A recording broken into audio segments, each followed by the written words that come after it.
Welcome everyone. Hope you're doing well. Okay, let me just. Yeah, welcome everyone. Hope you're doing well. Excuse me for the camera quality. I know it's garbage, but yeah, deal with it, I guess. Anyway, today we're going to do the long-awaited tutorial of how you can deploy your .NET Web application in Linux. So what we're going to do is I'm going to show you where you can do this task, like the services that you can use to create like a virtual server or VPS and deploy your .NET application. But in our case here, we're just gonna use our local computer. We're gonna create a VM and we're gonna use that VM to deploy our application. But the process is the same. I'm gonna show you the services you can use. You can use the links in the description below. They are affiliate links if you want to support the channel. If you don't, well, I guess you don't want to. But yeah, if you don't watch this video, you don't deserve this. Of course, I'm joking.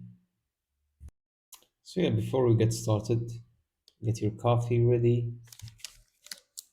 If you don't have, or if you have, get a protein bar because you're gonna be very hungry by the end of this tutorial. It's gonna be a long tutorial. But the most important thing is that the basics of deploying a .NET application can apply to um, any other technology. To be honest, as long as you know, like the steps you're gonna take, this this way of deployment can work for any technology.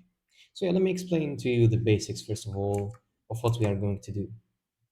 Let me open the whiteboard. I'm going to open the whiteboard and I'm going to explain what we're going to do right now. Okay, so I'm going to explain to you what we're going to do and then we're going to do it. Okay, so let's say this is our client or our user, let's say the user. So what the user does is usually he sends a request with the domain.com or something like that. And on the hidden side, there's like a DNS server that knows the location of the IP of the application where this domain exists, and this sends a request to our server. Server responds, and it goes back to our user. But what happens here is the most important thing, because this is what we're going to configure and do. So here, our first layer is a reverse proxy. Because you know what? When we have our application here, you cannot allow the DNS to access the application directly, because that's like a very, very grave security risk. It's like a big security risk. What we're going to do is we're going to have something here as a layer that's going to interact with our application. And this is going to be like a middleman, and this will hide our implementation and stuff. So this will not show what we have inside the server. It will only direct the requests. So in our case here, we're going to use Nginx. Why Nginx? Because it's quite simple. It's the simplest way we can do this. It's like very, very simple. There's also Apache. I don't know, there are a lot of other tools I don't care about. I mean, whatever fits your needs, you can use it. For me, Nginx is quite simple, so we're going to use Nginx. Okay, so here we're going to have our application, so let's call it A. What we're also going to have is a database. In our case, it's going to be MariaDB. The reason being is MariaDB is quite easy to configure. Super, super simple to configure. That's why we're going to use it. And yeah, because that's it. But there's also another concept.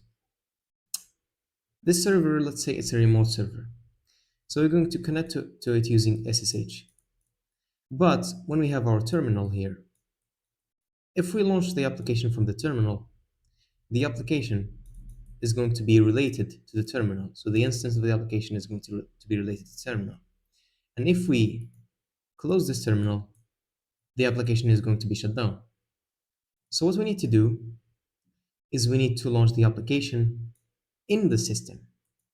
So this should be related to the system itself. And if we close our instance of SSH it doesn't affect the application. So that's another concept. So what we're going to do now is I'm going to create a to-do list with you so that you can see what we need and how we can do it. Okay, let me open this one and just create an empty list for now so that you don't see all the things I'm working on, quite secret stuff. Okay, so using this diagram, let me first get a little bit of coffee. Using this diagram, we're gonna deduct what stuff we need. Okay, so let's call this the deployment to do. I'm gonna give you some ASMR keyboard stuff. Anyway, deployment to do stuff, whatever. What we need first of all is, okay, so let's say the first thing we need is a VPS. Okay, so if you don't have a server, we can't do anything. Second thing we will need is installing or updating and upgrading. Okay. Third thing is we need the tools. So what we need is .NET tools, or let's say .NET SDK, and what else do we need is the database. So let's write MariaDB. We need to configure the database. Okay, you know what? Let's call it tools. And inside this task, we're going to write what we need. So we need .NET SDK. Let me move this out of the way. Okay, .NET SDK. We also need MariaDB, the database. We need to configure the database. We need nginx to configure, the reverse proxy. And yeah, I guess that should be all that we need. Yeah, and of course the application. Was the app folder itself. So let's move this up, Okay. Then we need to deploy the application. Move this down. After deployment, we should have, as I said, link it to the system. After linking to the system, I'm going to show you a script, or we are going to create a deployment script so that we don't have to, deploy it each time manually, because this is a lot of steps, I mean, not these ones, but the deployment steps are a lot, so we don't want to do them over and over again. So we need to create what is it? Yeah, a deployment script. Move it down, and with all these steps, I think we should be done. With this, I think we should be done. So yeah, I'm gonna close this board, and we're gonna get started. Okay, because everything is in dark mode, I can't even see myself. Anyway, we're going to use um, this repository. I'm gonna give you the link. This is a public repository. If you want to use a private repository, when you do the git clone, you add your token here. You get a token from the settings, and you do add, and then the rest of the link. So here, before github.com, you should add your token and the add sign, and then the rest of the link, or the link itself, or the whole link. Anyway. So, as I said, we're going to use this. So let's open it in Visual Studio. Okay, so I did some tests just to verify that the application works. I modified a couple of stuff. What did I modify? Oh, just add the images. Okay, I don't mind. You don't worry about these. Okay, so when you download this repository, test it so that we know that it works. Okay, so let me open it here. This is gonna be in another tab. I think it's 5001. No, it's not. Maybe it's HTTPS 5000. Okay, who cares? Let me just verify this. No, it's not even 5000. It's funny. Okay, I'm gonna copy the actual link. Okay, so also I added a little bit of testing that it works. Let's log in with the owner. I don't know, site.com, I think. Owner site 123. I don't know what these passwords. I just put like a random password in here. You can get it from the initializer. This is like some dumb data, as you can see. Okay, now that the application works, or the login works, and all the stuff works, uh, yeah, we can see this is like a very cool application I did like 3 years ago or something. It's quite cool, to be honest. It works. It's quite cool. This one, okay, let me remove this. The very, very cool thing about this is that this mixes MVC, Razor Pages, Blazor, and API. So this has like all the cool things you want in the application. As you can see, this is like product adding stuff. You can add categories and then reload this. As you can see, there's like a lot of cool stuff. Let's say I'm going to sell it for 1,000. You see, it calculates like the profit and all the cool things. Let's say I have 1,000 in stock. Well, this doesn't do anything. You can make it visible, invisible, all the cool things you might want in an e-commerce. I think this is like a good start for people that want to do e-commerce stores or an e-commerce store and then they don't want to get, like build it from scratch. This is like a very, very good start. I like to build things from scratch. Anyway, now that we verified that this one works, we're going to deploy it. Okay, so I recommend two sites where you can get like your VPS. Okay, so the first one is DigitalOcean. I think this DigitalOcean offers like very, very good services. This one is like one of the probably easiest interfaces, the best service, like very, very good. So yeah, how you can create a server, you go to the droplets. You shut up. I want to do servers. He's trying to tell me what to do. No, I want to do servers. Anyway, you created the droplet. And I'm going to show you what you need to remember. Okay, so we choose the location closest to you. Data center doesn't matter, I think. I mean, it doesn't matter as much. You choose Ubuntu, whatever version you like. I think LTS versions are a bit better when it comes to like security and stuff because they are supported for longer. But if you want the cutting edge, you can go whichever version you like. Here you should go with regular, or if you want NVMEs and stuff, you can go NVMEs. I don't tell you what to do. And you can choose whatever size you want, 1 GB, whatever. So this one, because you pay monthly, it might cost a little bit more, but I'm going to show you the other one in a second. So you can use one of these ways to connect to your servers. So either SSH key, it's a little bit complex, or using a password directly. But this one is quite tricky because they have like a very weird like rules of creating a password. It's quite tricky. Of course, if there is one thing I want to tell you is always add this. Always add this and always enable IPv6. And yeah, you can name your server whatever you like. You can do tags and then you create the droplet. Note this, of course, you can, after this is created, they will give you your public IP that you can connect with using SSH and you can connect using the password. Okay, let's go to the next one.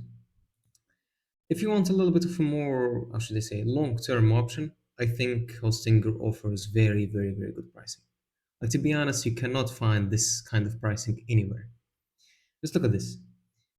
4 CPU cores, 16 gigabytes of RAM for $10.99 a month. But there is a catch, obviously.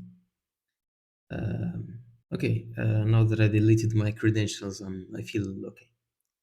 But this one, if you want to get, I mean, the second one is also okay. So this one uh, it's obligatory if you want to get like the 1099. You have to do it for 24 months, so it's like 2 years. As I said, this is like for long-term commitment. If you're going to do like a very short-term commitment, I don't think this is worth it. I mean, still $29.99 for $4 or for for a very good server, like 4 CPU, 16 GB. It's for quite a good price, to be honest. But yeah, I recommend you go with like either a year or 2 years, and this will cost you like very, very much. Very, very good pricing. Anyway, please use my referral link so I can get a little bit of money. Okay, with this finished, I guess we're going to do it locally. Why? Because I don't have money to pay. That's why I told you to use referral links to give me some money, obviously. So we're going to use, what is this one? Yeah, virtual machine or virtual VM box. Um, as you can see, I already like created 2 virtual machines previously, so this one doesn't work, so I'm going to delete it. So yeah, let me just check if I have enough space for another VM. Yeah, I do. I do. Okay, this one doesn't work as well, so I'm gonna delete it regardless. Yeah, sad, I guess. Anyway, okay, so we create a new VM. You go here. I recommend you download Ubuntu server. You go here, download Ubuntu server. Go to the first link. It's free. As you can see, this one 22.04 LTS, whatever. It's free. Yeah, it's free. Or you can download, as I said, the latest version. It's also free. That's why I love Linux. Linux is quite cool. What we're gonna say, we're gonna call it this Ecom server. Okay, we're gonna do the folder where we install all of our stuff. Okay, so there's a weird thing because okay, now it's fixed. Yeah, when I was doing the drop down, it was appearing on the first screen, not on the second. Of course, for the image, we're gonna select the one with Ubuntu server. I have 22.04, so the LTS release. Edition doesn't matter. We go here. This one I recommend you use like very, very simple credentials. This is not like anything important. Just like username, let's go Zeri.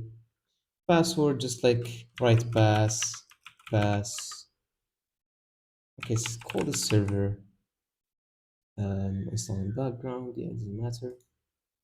Hardware. I recommend you give it at least 2 cores.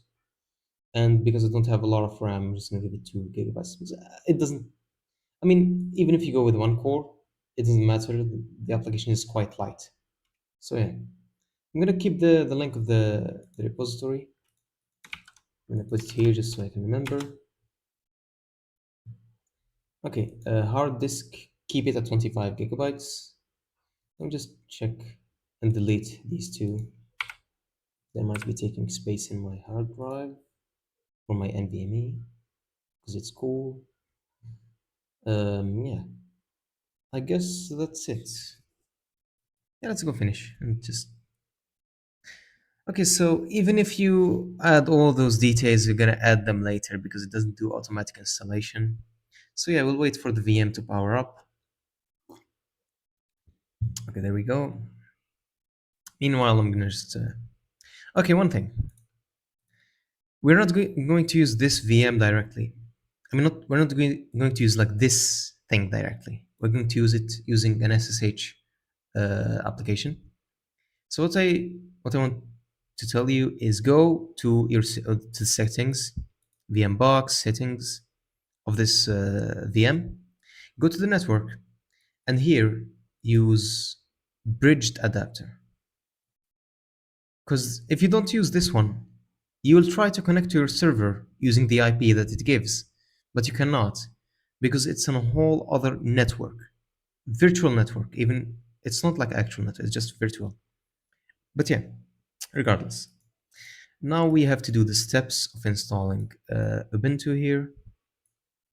So for the view, I'm just gonna go to scale mode, just so that we don't have any problem with scaling, because I want to scale it just to be big enough, for the, yeah, there we go. At least now you can see what we're going to do like over there. Well, the tracking is shit, man. Yeah, the tracking is crap. Anyway, okay, so now we do the installation. I have a UK keyboard. Update the new installer. Wait for it to download. I have quite slow internet, so yeah, I have to wait for it. Yeah, this coffee is good. Yeah, this one is nice. Okay, so it's finished with the update.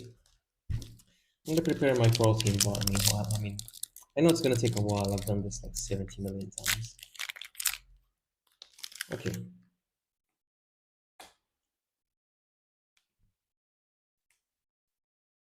Yeah, we wait for it. It's gonna take a while.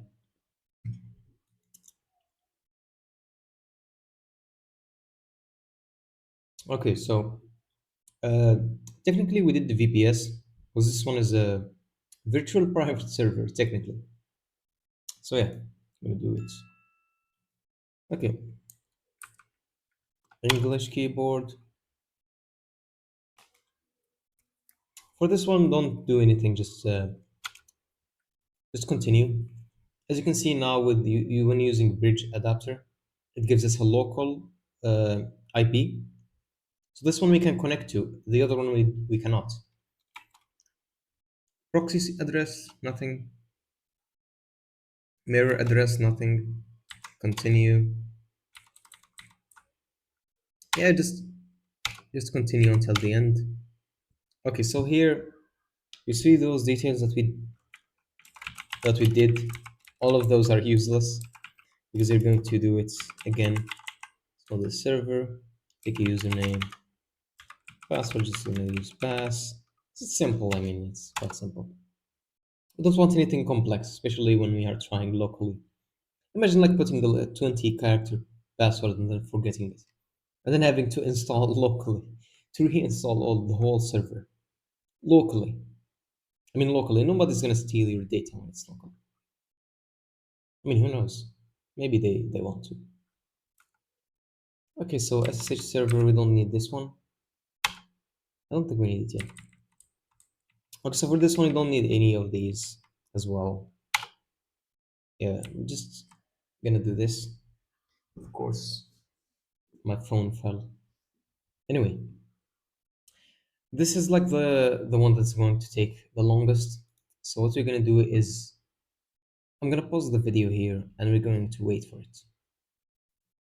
Okay, finally it's done. I think there was a bug in my installer, so yeah. If you face anything, you can go up here to help. You can enter shell, do an exit, and then it will continue. If you see it's like taking let's say over 5 minutes or 10 minutes on a certain step. Okay, now we should reboot. And as I said, we're not going to use this terminal. We're going to use another one. But yeah, regardless, it's probably the same thing. Okay, let's wait for it to reboot, and then I'm going to show you what we are going to do. So yeah, we're going to do some update and upgrade. Then we're going to install our tools. I mean, some of the tools here we can install directly from here, but some other ones require like some big writing stuff.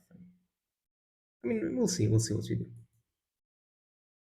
Okay, so as I said, it says server login, so I'm gonna use my username, password that I used pass. Yeah, don't mind all of those, the text that comes up. Don't mind it. So the first thing is we do sudo apt. Okay, I guess you can see it. Let me move myself a little bit. Maybe let's switch these things. Let's switch these. Yeah, that's better. Okay, sudo apt update. Of course, the password is pass. We wait for it to do some updates. Okay, I finished my coffee, so I don't have anything to drink. It's gonna be a long video. And sudo apt upgrade. Say yes. Of course. Okay, so we did the update and upgrade. This one is quite obligatory, so that you don't have any problems in the future, let's say. Yeah, let's say in the future you don't have any problems. Okay, so yeah, with this done, I mean, I'm gonna stop it while maybe it will not take a long time. Okay, regardless. So what we need to install is the .NET SDK, MariaDB. We need to configure MariaDB and Nginx. So it's close. Okay, so whenever you see these like purple things or whatever color they are, just click enter and it will disappear. Okay, so let's see. Let's first of all check if we have apt search .NET. I don't think it's gonna be written like this.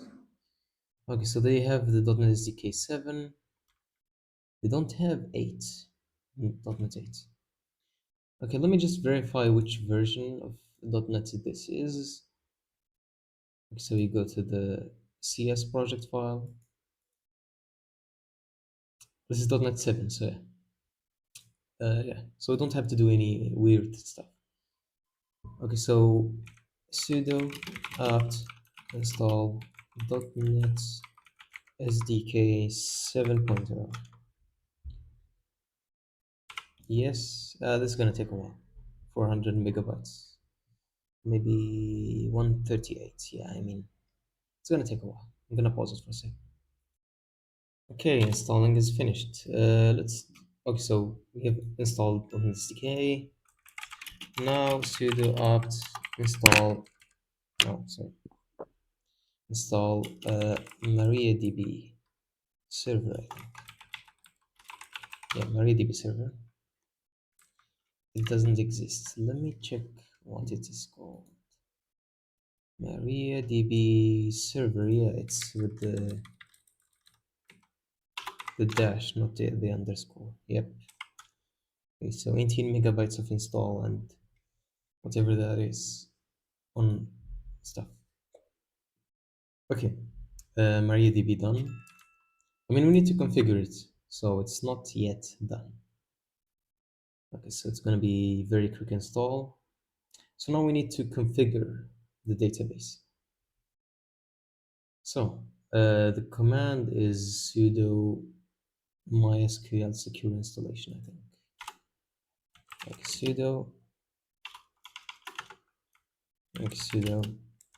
mysql secure installation.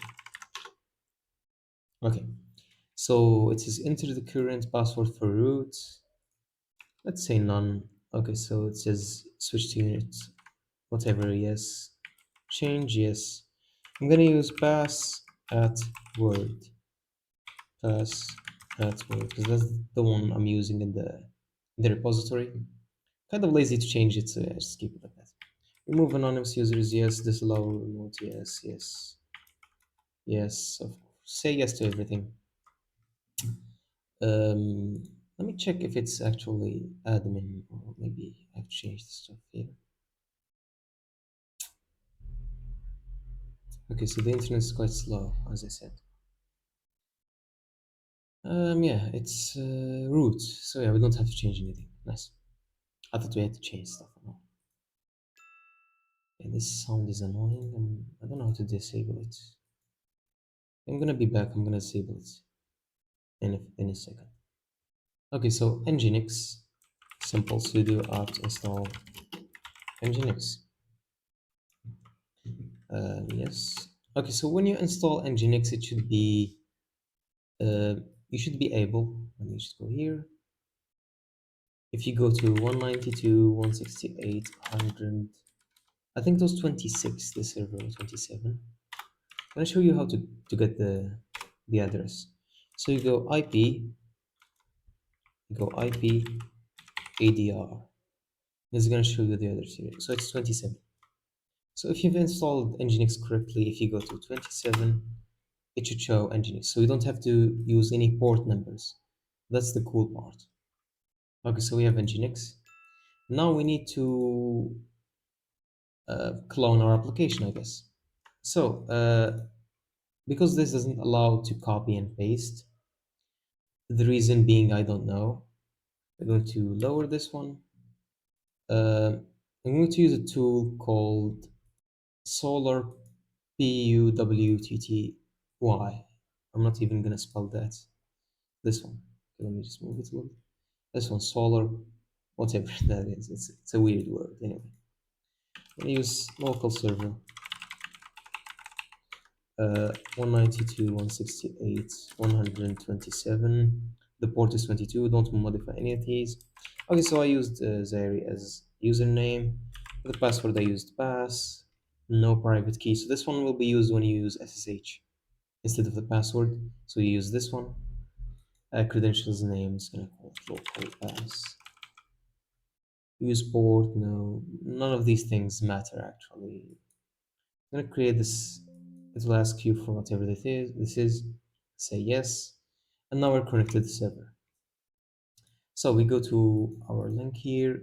We're gonna go back to e-commerce MVC. We're gonna copy this link, and we're gonna use git clone and use this link. As I said, if you have a private repository, you add your token in this space here, in this location, like this. So you have the token and at, and then the rest of the link. Because this is like a public repository, I don't need that. Okay, so with that cloned, let's see. Okay, so we have our application. We can go into the application. We can try to do some stuff. Let's go even deeper. Let's e-commerce. Yeah, let's do some .NET restore.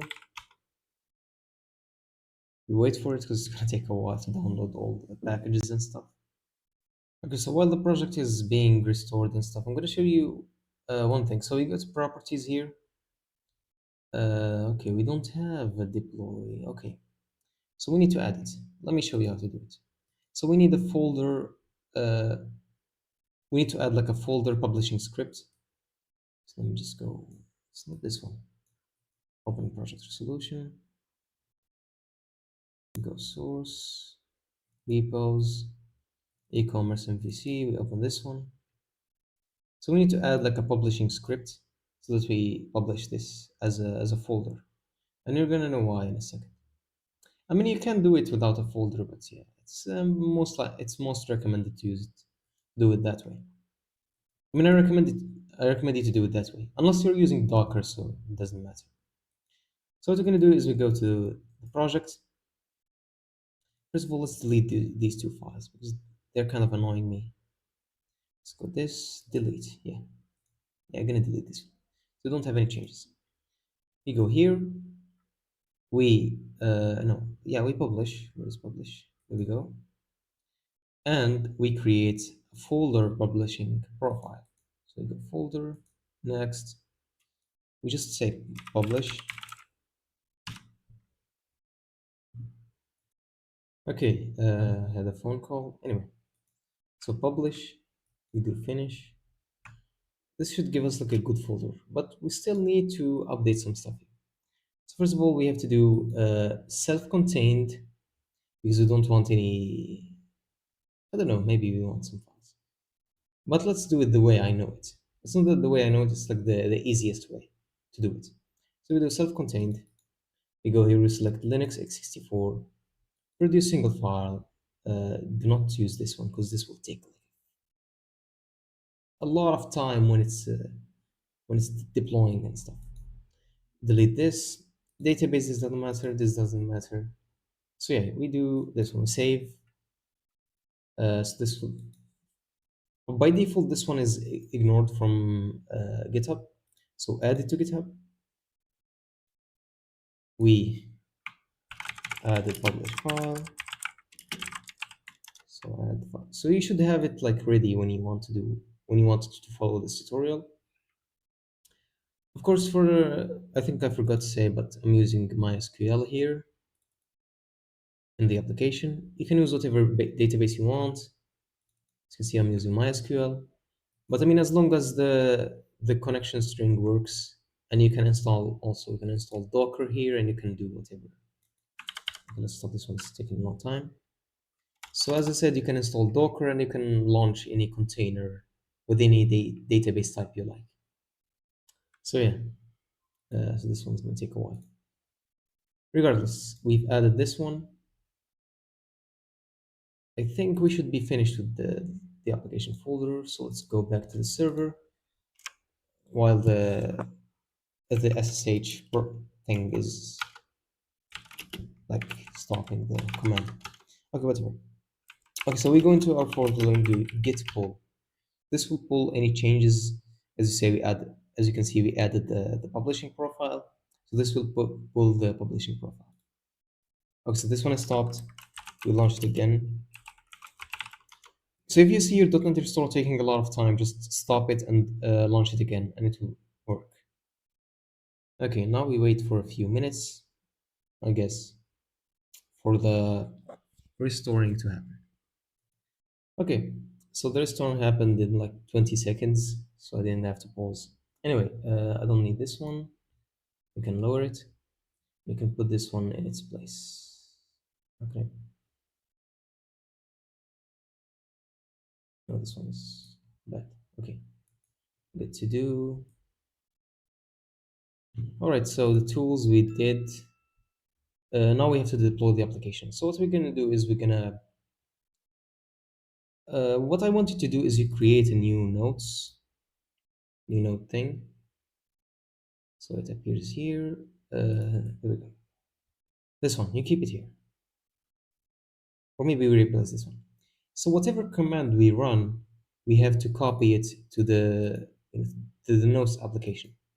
So I'm going to tell you the utility of this one. This one will be used to create a deployment script so that we don't have to do all these steps over again. So the first command we should do always is we go back to the first folder. So we're going to copy it.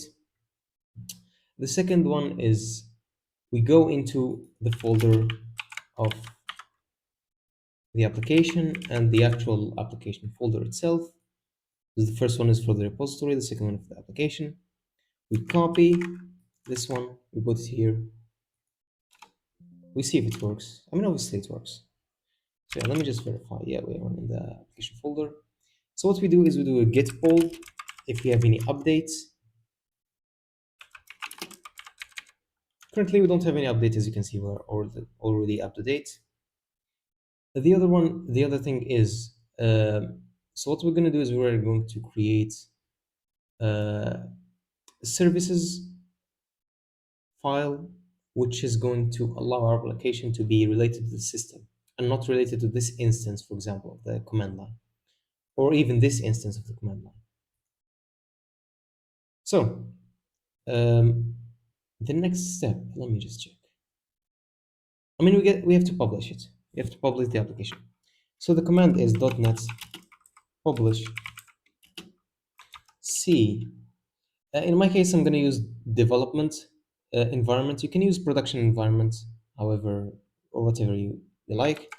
But I want to use the development environment just so it can like output some logging stuff, and if there is an error in the deployment, I can know what caused that error. We do P for publishing profile. So we say publish profile. It's not like this. It's this one. P publish profile equals folder profile. So the one we created before.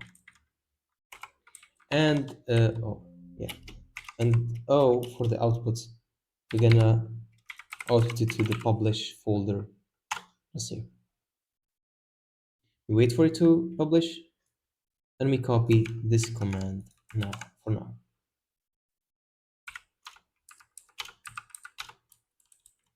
Just do some formatting and stuff. Okay, so of course it's gonna do some restoring and stuff. I mean, it always does restoring. It takes a lot of time.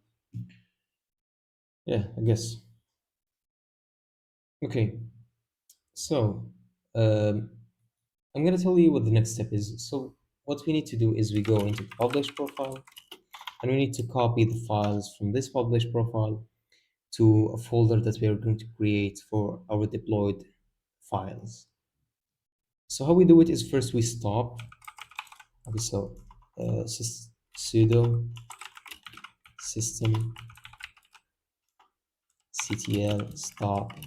We're gonna call it Ecomm, our application, and then we're gonna sudo move the content of this folder into var ww. What should we call it? We should call it Ecomm as well. It's Ecomm. Ecomm, yeah. After moving all those things, okay. Before that, we have to make sure that this folder exists. So yeah, we can do some var www.ecomm. So this var www, this one is by default created when you install Nginx. So this is where it's recommended that you put your files when using Nginx. Okay, so now we have our stuff here. We can go into publish. We can do the commands we did. We verify that our files exist. So this one, the green one, is the deployment file. So what we can do is we can do some thing like this, and we can launch our application and see if it works. As you can see, it does all the required migrations and stuff. And if you go into here, I don't think it will allow you to go into a port. Yeah, it will not, of course, because we installed Nginx. Nginx doesn't allow you to like bypass it. So yeah, we're gonna do this in a second. Okay, so we verified that our application works in the server. So we stop it, and as I said, if we have a service running, we're going to stop it. Because we don't have a service running, it doesn't matter. And why we should do that is because when we are doing the deployment in a production environment, we should stop the production application, because of course you're going to stop it to update it and like deploy the newer version. Okay, so let's continue. So we create the folder. Of course, you need to do sudo before it. It will be created. So let's update this one, sudo. We're going to copy the files from here to there. I'm going to verify that they don't have any files. Yeah, this should be it for now. Okay, so if you have any uploading or any upload stuff, what you should do is you should go and launch this command, this one, sudo chown wdata, whatever. So what this does is, because we're going to create a system file with this user www.data, because it's in the www folder, obviously, we have to give it full ownership of that folder, which is the var www. I mean, it should be by default, but it's not, so yeah. I'm going to give you like a full script. So I'm going to put it in the repository, I think. This script will be one that does a lot of things. For example, if you have images here, before stopping, you should copy the images from the folder, from this folder, into outside, into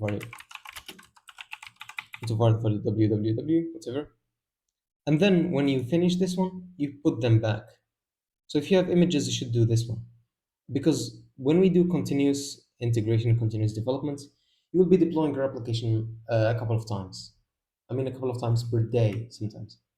Not even per month or per day. You're going to deploy it a lot of times per day. So you need to save like these images, especially if the data in the database is always persistent, so you don't delete each time you deploy. You should do this one. You should copy the images from this folder to outside and then bring them back when you finish.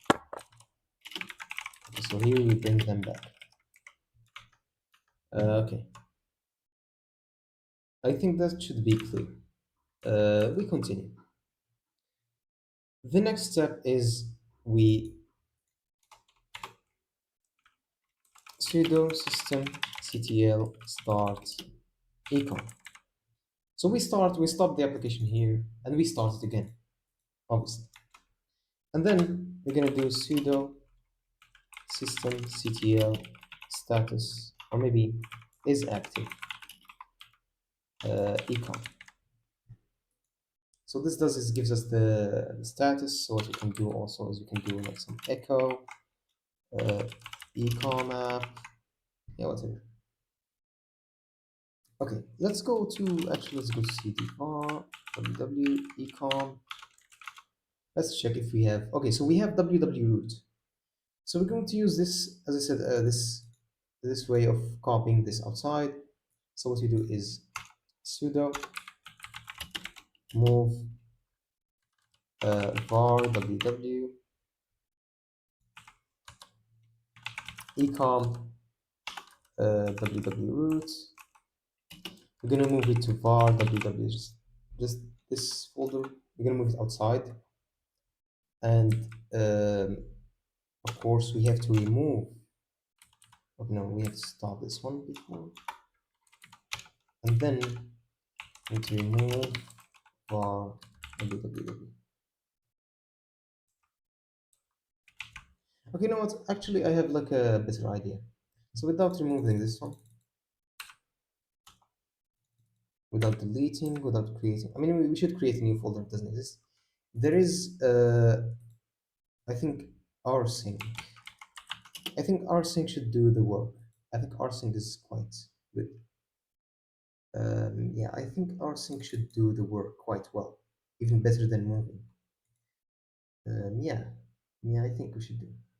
Let me just verify what rsync does. I think it should be the one to use. So Linux rsync, it's even better than mv. And if you want to use mv, I mean, you can use mv. Okay, so rsync.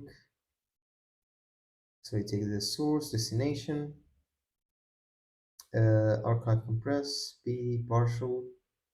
When this option is used, delete extra destination file. No. Different files. No, I think, yeah, rsync should be good. What does a do? Equivalent to this is this. Yeah, what's I mean, we will try it and we'll see what result it will give. But I think rsync should do the work better than mv. Because mv deletes everything. Because what we were doing before is we delete everything, and we copy the images and then we go back and whatever. You know, it's kind of annoying work. But I think rsync should do the work better. Yeah, now that I think about it, actually rsync should be even better than what I used to do in my old scripts. Okay, so this should be it. Okay, so we did this. We moved the data.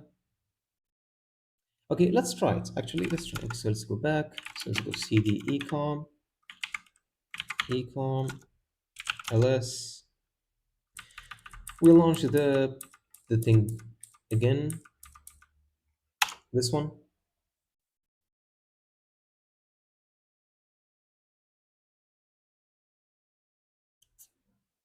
Should do the work. And then we go into publish. Verify, test some content. Then we do rsync this data. So we use sudo just in case. Rsync. And it's var www ecom skipping directory www root.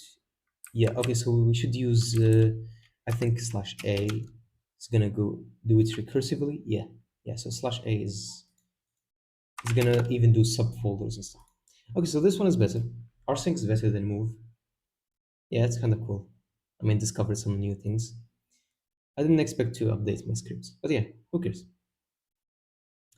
Who cares? So yeah, this should be it for now. Let's add the important files. So we go sudo nano etc systemd, the system folder, and we should add ecom. Okay, so this name here that you use, it should be the same name you're going to call this file. So ecom.service. It's going to be a service file.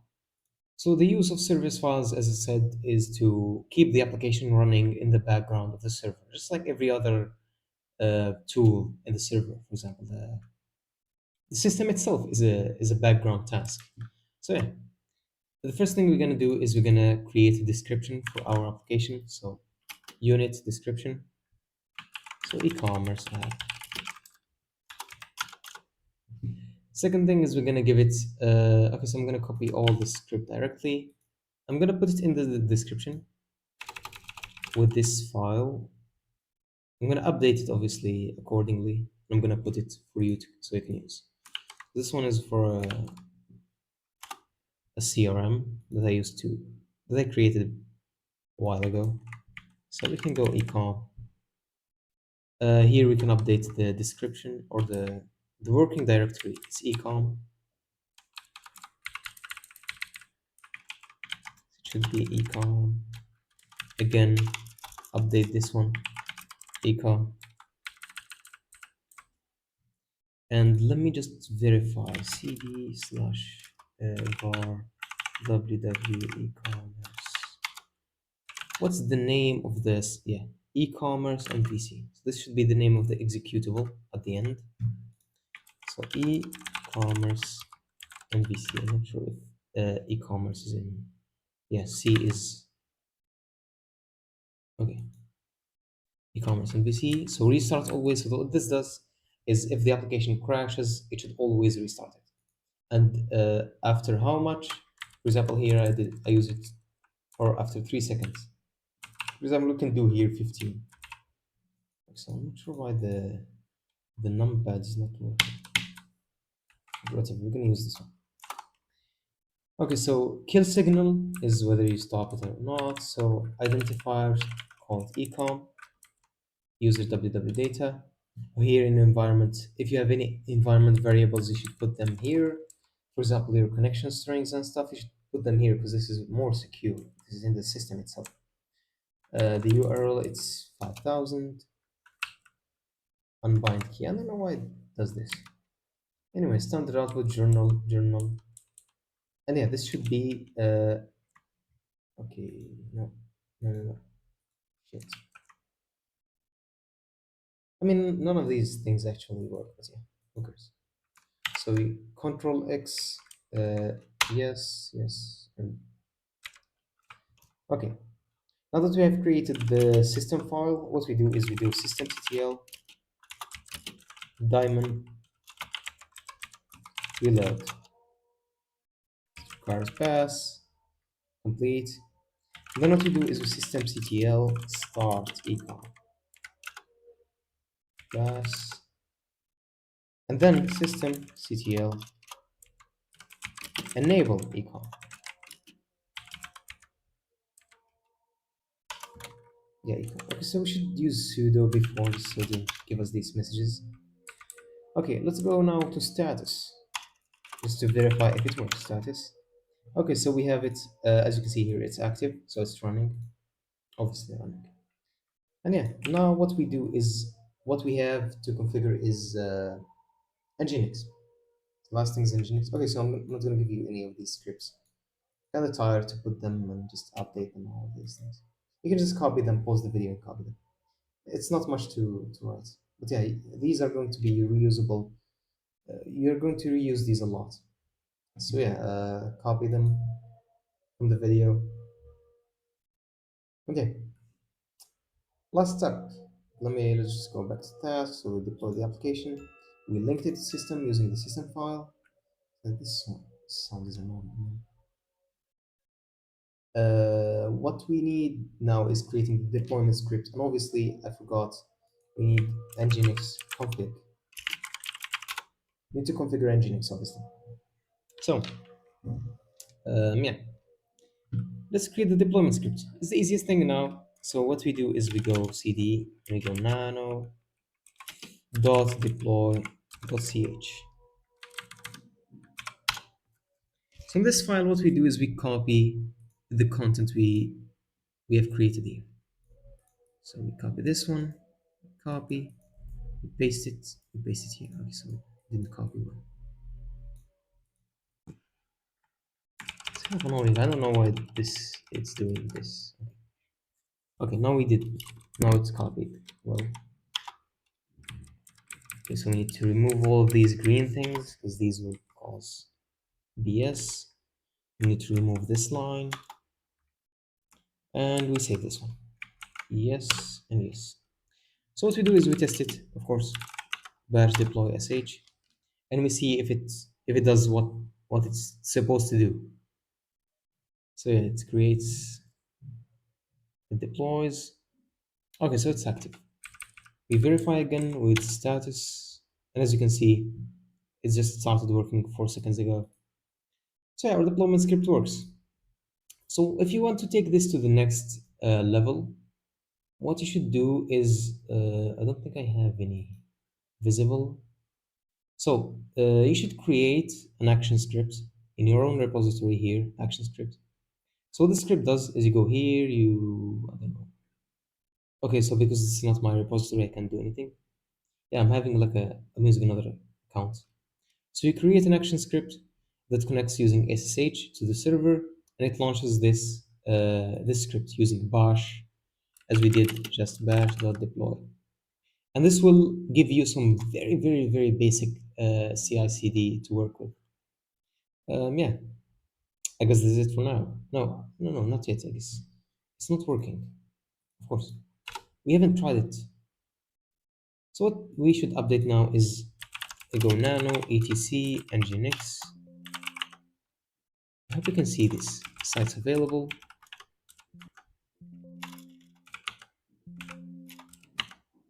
And default file. What we do is we should delete all of these. So you click on Control K, and it's like cutting, but yeah, it does the job. So we should cut all of these things. Because this video is already reaching 1 hour, I'm gonna do like very, very cool programmer move. And I'm going to, I guess I'm gonna delete this one. No, okay. So let's go site.com and stuff. Okay. So we copy this one. I'm going to copy the script directly, and you can copy it. You can pause the video and you can copy it. So what this does is it tells it that the server, it will have so this one is just for maximum request body and PS. The server name here, you put your domain name. I put site.com for no reason. Of course, the proxy path. So this one is the reverse proxy function. So this will take requests from outside, and you should give it here the local link. So here it's localhost port 5000, as we saw in our application. If you want to confirm, systemctl status Ecomm. And you can see here our port is 5000, or the port we set up in our system or service file. So all of these are just like as casual, stuff. So Control X, save, yes, okay, so we cannot. So what we do is we should do sudo. We cut all of these again, because I forgot to do sudo previously. Okay. Let's cut. Let me just copy the script again. Okay, so we save it now, and we do nginx s small s reload. Okay, so we do sudo. I always forget. I think in DigitalOcean it gives you like root user directly, so you don't have to do like sudo in any of these like steps and stuff. So yeah, nginx reload, and I think we should be able to use our application. Thank you. Okay, let's just verify. So it does verify if you can log in. So it used to be, yeah. So it's owner at site 123. It's like random password and stuff. Go to dashboard. It's like cool thing here in this project. If you want to create a product and you don't have any brands, it forces you to create brands. So let's create a brand. See what I did there? And if you don't have a category, it will also force you to create a category. Get it like it's a. I know it's not funny. Anyway. So yeah, then we go back here to products, create, and then we can create a product. Let me just let's get some random products in here. I don't think I have any resources. Demo. This one is not for the products. Yeah, I don't think I have any examples here.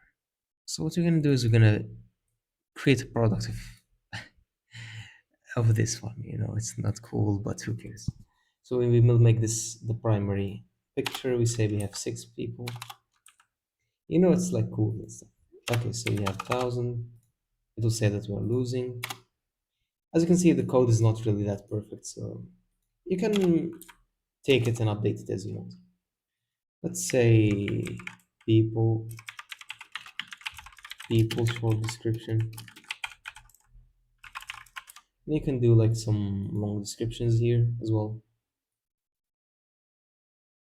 Course product is a inbox color option. Let's say, I know what you're gonna say. I know what you're gonna say. So I'm not gonna put any colors in here. So create product. Of course, it doesn't work because it's bugged. Yeah, what was the problem? I don't know. I really do not know. Let's check the console. There's an error. This. Yeah. Of course, it doesn't give you the problem. So yeah, test it locally, verify that it works actually, and then we can do.